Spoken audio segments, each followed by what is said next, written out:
champions never picked in the LCK. That stat will continue.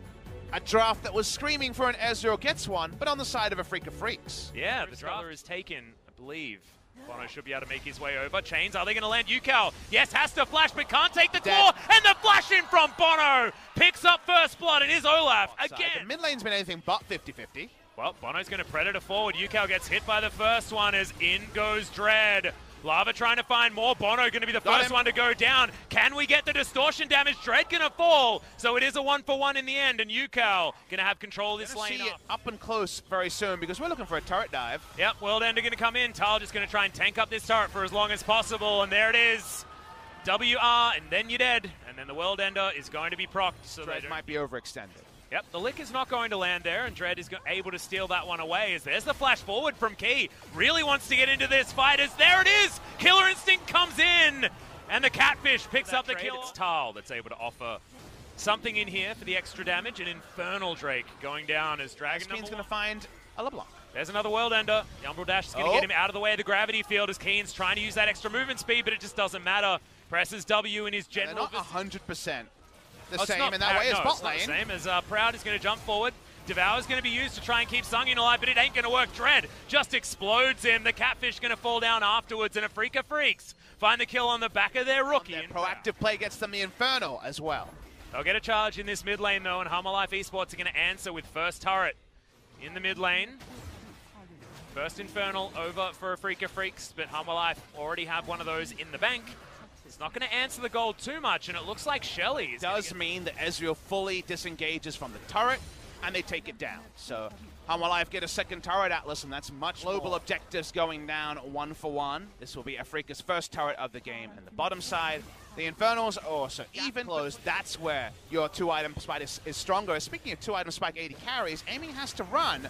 And there's a lot of gap close coming. Yeah, Abyssal Voyage, but that's right into the quickness. A lot of damage now, but Sungyun keeps himself alive with the Killer Instinct. And that is more kills coming in for Lava. Lands the Mimic Chains onto aiming, but he's not going to survive for that long.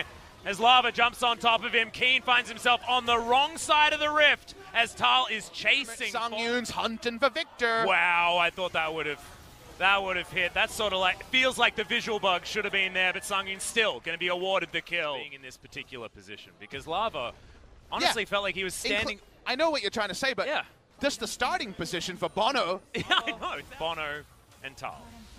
And they've still been playing around Sungyun. In their first series, it was Tal. That's the reason why I was so zoomed in on, all right, UCal and Dread, you need to outplay the 2v2 mid-jungle. Hold the point, as Keen's getting collapsed on again. Yeah, he ain't going to be outplaying this one, I don't think. Does have himself the Chaos Storm, but that is not enough Chaos, and even the buffed-up True Shot Barrage will not deter them from taking down this turret. Again, the reason why I needed a Freak of Freaks to get a meaningful lead early to mid is how do they... The Aatrox is just getting so much help to shut down Keen. On the side lane, they don't have initiation outside of Rakan, but they have nothing to follow up on with that. Victor and Rakan couldn't alive need the hugs just yet. No, but Keen, he might, because he is almost dead. Sungyun, if he didn't want to take down that turret, could have used part because he had the ring, and now he's got the book. I don't know, I feel like that's going backwards. So I confused myself, I'm not going to lie. Prestiging in League of Legends is different to Call of Duty. Wait, I thought you were like Tal.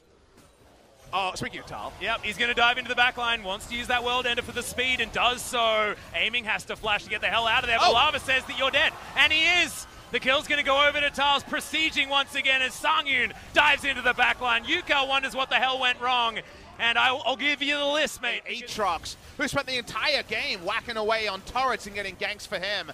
He returns the favor. Goodbye, Baron. It's even Tal's. Hope starts, and the siege split push does as well. And what we've been talking about when we talk about a Freak of Freaks being strong is, I might need to hold this thought for a moment. Key, Devour now on cooldown, flashes immediately after spitting Sungyun out. He has to flash now as well, Grand Entrance on top of the Catfish, and he's being given up for the Ghost as the rest of the map is being torn to shreds. Keen wondering where the hell his team has gone. Well, he knows the Kench may be benched, but everybody else taking turrets, taking inhibitors, 2 inhibitors down. 1 to defend in mid. Oh, Tal is just moving so damn fast. Tries to jump on top of UCal, doesn't get any of the knockups, but they take down 2 inhibitors, and that is job done. Key, the sacrificial lamb. He's not a lamb, he's Catfish, but still able to make the sacrifice for his team. Look, Mixing our metaphors is one of our big things here on the LCK Stream Atlas. True. You know that very, and very well. I butchered the Lord of the Rings one, so I feel like we can just go ham at this point. Well, Freaka Freaks in danger of butchering this series. 0-2 is about as butchered as it comes. Yep.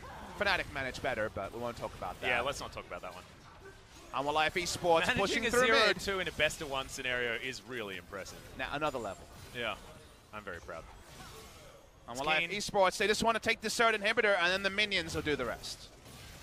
This one's going to go down, Tal. Once again, looking for that sweet play, but doing it with full vision available. Yukal going for the last desperation play. It didn't work out for Kingzone. Can it work out now for Hanwha Life? No! The first kill going to go over. Dread is going to fall down, but now Lava has all those pages torn out of his book. He's upset about that, but the rest of his team there for revenge. The knockups are now landing for Tal. Chaos Storm comes in. World Ender should keep Tal alive, but it doesn't even need to because the Nexus is being taken down, and Hanwha Life Esports get the 2-0 over Freaka Freaks. The hopes are no longer alive for Freaka Freaks ending week 1 of the LCK with a single match win, and we get it confirmed that all those names count for so little in LCK Spring 2019.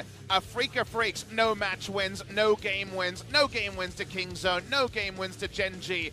A single game win to KG Rolster is the only game win for one of these famous old organizations. Hanwha Life are feeling good.